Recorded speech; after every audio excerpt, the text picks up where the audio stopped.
Market లో invest చేసి మీ డబ్బులు డబుల్ చేసుకోవాలనుకుంటున్నారా? సుందరరామిరెడ్డి గారి లైవ్ సెమినార్ కి అటెండ్ అవ్వండి. నమస్తే రమ్మగారు. నమస్తే జయ.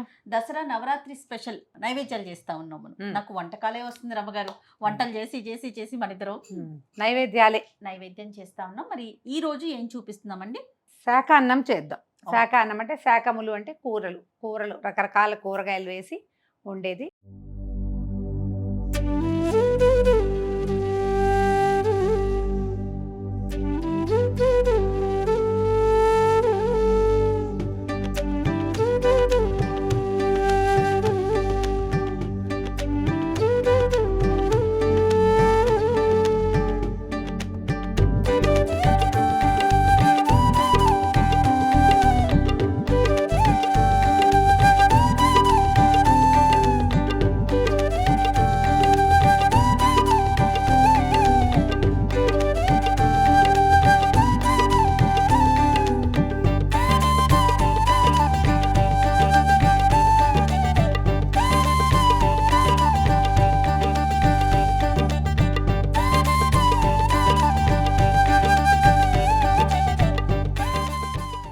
ఇది ప్రత్యేకంగా అన్నపూర్ణాదేవికి కానీ కాళరాత్రికి కానీ అంటే మహిషాసుర మర్దిని 9వ రోజు మహర్నవమి నాడు కానీ లేకపోతే అన్నపూర్ణాదేవికి 4వ రోజు అట్లా అలాగే అమ్మవారికి కూడా మొత్తం అన్ని కూరగాయలతో అలంకారం చేస్తారు. అన్నపూర్ణప్పుడు అలా చేయొచ్చు. అంటే మనం ఏమన్నా శాకంబరిగా మనం అలంకరించవచ్చు అమ్మవారిని. మన పద్ధతి ప్రకారం చేసుకోవచ్చు. ఈ శాఖ అన్నాన్ని ఈ రోజున కానీ ఆ రోజున కానీ పెట్టుకోవచ్చు. దీన్ని ఏంటంటే ఒట్టి కూరలతోటి ఇది వరకు తీగూర అని చేసేవాళ్ళు.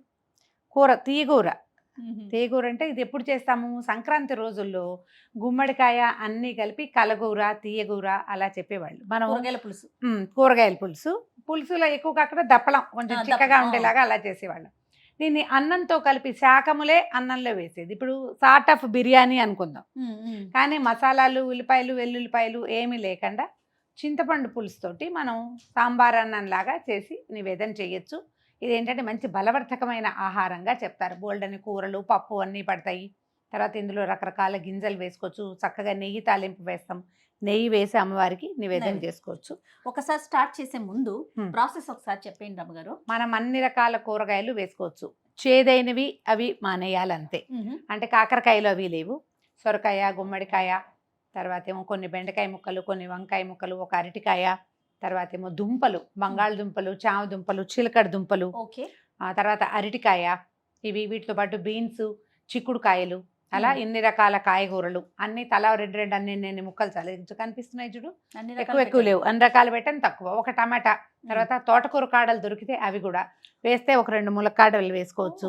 ముల్లంగి మన ఇంట్లో ఎవరికైనా పడకపోతే మానేండి. పడితే కనుక ఒక ముల్లంగి ముక్క కూడా వేసుకోవచ్చు. కాస్తంత కరివేపాకు కొన్ని పల్లీలు కానీ బఠానీలు కానీ ఇవన్నీ నానబెట్టి పెట్టుకోండి. తర్వాత మనం ఎంత చేయదలుచుకున్నామో అంతకి బియ్యము సగానికి తక్కువగా కందిపప్పు ఒక గ్లాస్ బియ్యం అంటే ఒక చిన్న కప్పు బియ్యం అనుకోండి. హాఫ్ కప్ కంటే తక్కువ 2 గింజలు తక్కువగా కందిపప్పు కడిగి పక్కన పెట్టండి. ఇప్పుడు మనం సుమారుగా ఈ ప్రెషర్ ప్యాన్ అనుకుందాం. ఇంత చేయదలుచుకుంటే కనుక మనం ఏం చేయొచ్చు అంటే అంత చింతపండు నానబెట్టుకోవాలి. ఒక నిమ్మకాయ అంత చింతపండు నానబెట్టుకోండి. మనం 1 కప్పు బియ్యం వేయదలుచుకున్నాం అనుకోండి కనీసం 4 లేదా 5 కప్పుల నీళ్ళు పోసుకోవాలి. 5 కప్పుల నీళ్ళు చింత పులుసు అనమాట. చింతపండు పులుసు. దీనికి సాంబార్ పొడి రెడీగా ఉంటే చేసుకోండి పెట్టుకోండి. అది లేదా కొంచెం పప్పులు వేయించి మన ఛానల్లో సాంబార్ పొడి సింపుల్ పులుసు పొడి ఈ మెథడ్ ఉంది కనపడుతుంది. పులుసు పొడి ఎలా చాలా సింపుల్. కొద్దిగా ఒక్కొక్క స్పూను కందిపప్పు మినపప్పు శనగపప్పు 3 పప్పులు ఒక 5-6 స్పూన్ల ధనియాలు 1 స్పూన్ జీలకర్ర ఒక 1/2 స్పూన్ మెంతులు 1/2 స్పూను మిరియాలు 1/2 స్పూను బియ్యం ఇన్ని ఎండుమిరపకాయలు 10 మొత్తం వేయించేసి మెత్తటి పొడి కొట్టి పట్టుకోండి. ఇదే పులుసు పొడి. ఆ పొడి వేసుకుంటాం అనమాట. ఇవన్నీ కుక్కర్ పెట్టుకోవటము. కొద్దిగా ఒక చారెడు నీళ్ళు పోసి ముందు కూర ముక్కలన్నీ అందులో ట్రాన్స్ఫర్ చేయటము.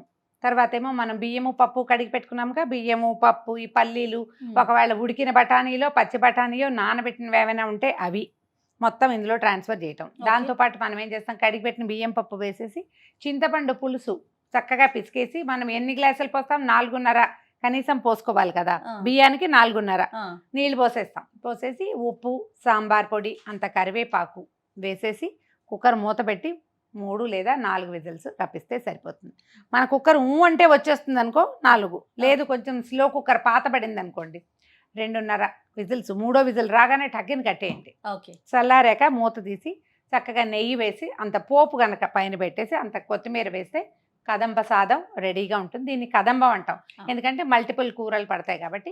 పులుసు అన్నం అనుకోండి, శాఖ అన్నం అనుకోండి, సాంబార్ అన్నం అని మీరు అన్నా కదమ్ము చాలా ఇష్టం. బాగుంది, కానీ ట్రెడిషనల్ గా అనిపిస్తుంది. కదంబం సాంబార్ అన్నము అంటే అదేదో దీనిలాగా ఉంది కదా. కదంబం అనగానే అమ్మవారికి కదంబ సాదాన్ని మనం నివేదన చేస్తాం. సూపర్ రమ్మగారు, స్టార్ట్ ఓకే. చేసేద్దాం. ఆన్ చేసామా? కొద్దిగా నీళ్ళు పోయి కొద్దిగా ఒక చిన్న గ్లాస్ నీళ్ళు పోయండి. నీళ్ళు పోసాక ఏం చేద్దాము, దీంట్లో ఒక చిటికెడు పసుపు వేద్దాం. ఓకే, మనం తరిగి పెట్టుకున్నాం రకరకాల కూరగాయలు. నేనేం చేస్తానంటే ఇది పొయ్యి మీద పడేసి ఒకటి తరిగి వేసేస్తానమాట. ముందు మనం ఏర్పాటుగా చేసాం కాబట్టి ఇన్ని తరిగి పెట్టుకున్నాం. కొంచెం కాగనిస్తారా? ఏం అక్కర్లా, వేసేసుకోవచ్చు. నేను చూడండి బీన్స్ వేస్తున్నాను. ఏవైనా అన్నీ ఇన్ని చాలండి, ఎక్కువ ఏం అక్కర్లేదు. 2 బెండకాయలు కూడా ఇందులోనే ఉన్నాయి. తర్వాత బెండకాయలు 2 ఉన్నాయి. ఎక్కువ జిగురు వస్తుంది, అంత కాకుండా ఊరికే 2 రుచి కోసం వేసుకోవాలంతే. చిక్కుడుకాయలు ఉన్నాయి. తర్వాత ఒక సొరకాయ ముక్కలు కాసినాయి.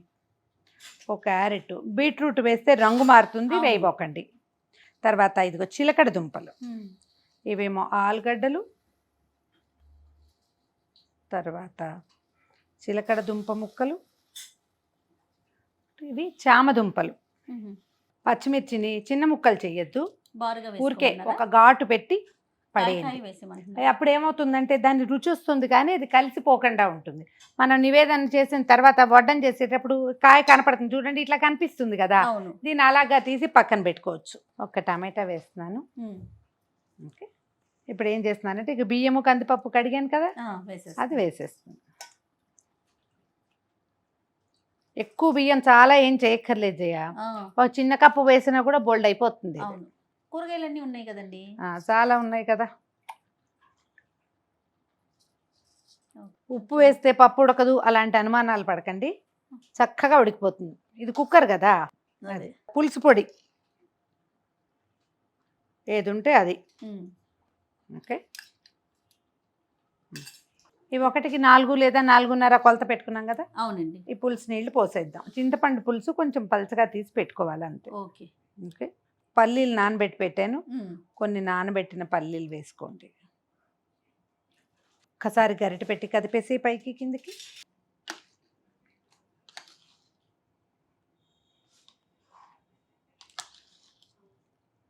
మంచి ఫ్రెష్ కరివేపాకు తుంచి దీంట్లో పడేయండి.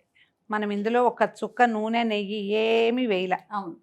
అవునా, తాలింపు వేసుకోవటమే. చివరికి తాలింపు వేసుకుంటాము. కొంచెం మీడియం నుంచి హైలో పెట్టండి, మూత పెట్టేద్దాం. ఓకే. కుక్కర్లో చేసుకుంటే అతిపెద్ద వెసులుబాటు ఏంటంటే ఇదే. చిన్న కుక్కరే ఫుల్గా ఉంది కాబట్టి 3 విజిల్స్ రాగానే ఆపేసేయచ్చు. ఓకే అండి. ఓకే,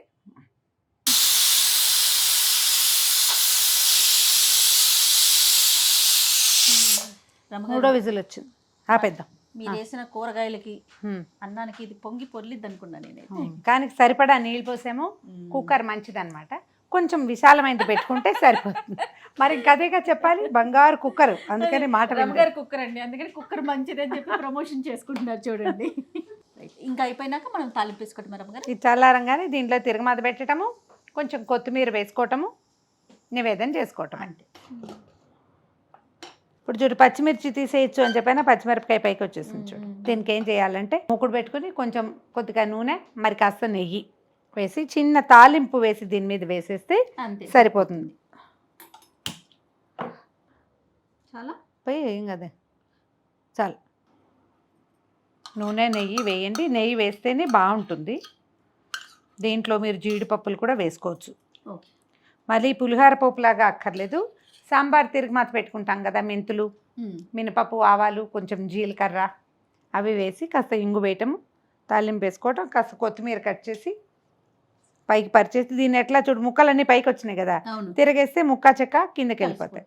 నా మెథడ్ ఏంటంటే పచ్చిమిర్చి వచ్చేస్తుంది. అమ్మవారి నివేదనకైతే తాలింపు మొదటే వేసేస్తా కుక్కర్లోనే, మామూలుగా మనం విడిగా చేసుకునేటట్టయితే ఈ 2 పచ్చిమిరపకాయలు తీసి పక్కన పెట్టి తిరగమాత పెట్టేస్తాను. ఓకే. కొత్తిమీర వేస్తున్నాను దీని మీద. ఆ పోపు కూడా వేసేసి, కొత్తిమీర చేత్తో తుంచితే వచ్చే సాటిస్ఫాక్షను చాకుతో అవునా తరిగితే రాదు. ఎవరెవరు అలవాటుని బట్టి వాళ్ళు చేస్తారు. కానీ ఒక చిన్న స్పూన్ ఆవాలు వేయండి. దాల్చిన చెక్క కూడా వేసుకోవచ్చు, దీనికి మంచి సువాసన వస్తుంది. మీ ఆసక్తి ఉంటే కనుక, ఆ వాసన అదంతా ఉండాలి కదా. నచ్చితే కనుక వేసుకోవచ్చు. ఆవాలు చిట్టుపట్లాడుతున్నాయి కదా. ఒక చిన్న స్పూను మినపప్పు, కొద్దిగా జీలకర్ర, ఇంగువ.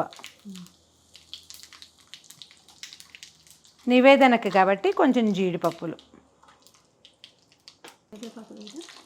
కరివేపాకు మనం మొదటే వేసేసాం కదా. మీకు తాలింపులో వాసన ఇష్టం మీకు అంటే జయ యొక్క ఫర్మాయిష్తో వేస్తున్నాను, ముందు వేసేసాను. అలా అనాలన్నమాట.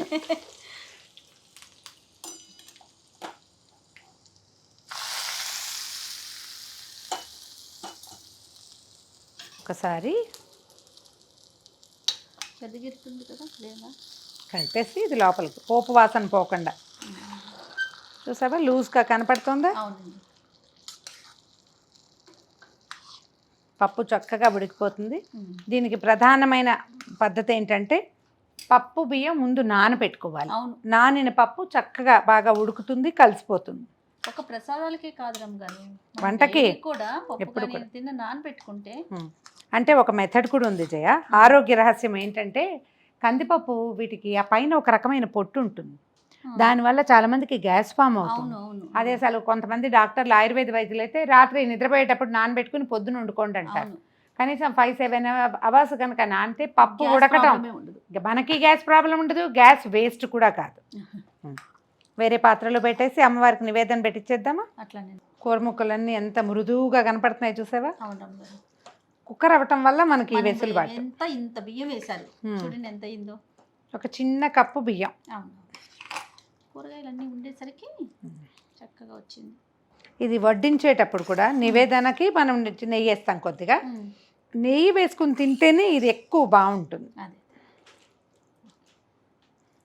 అలా కాదు, శాకంబరీ దేవికి అత్యంత ప్రీతిపాత్రమైన శాకాన్నం, చింతపండు తగ్గించటము, పెంచటము, ఇవన్నీ మన అలవాటు ప్రకారం చేసుకోవటమే.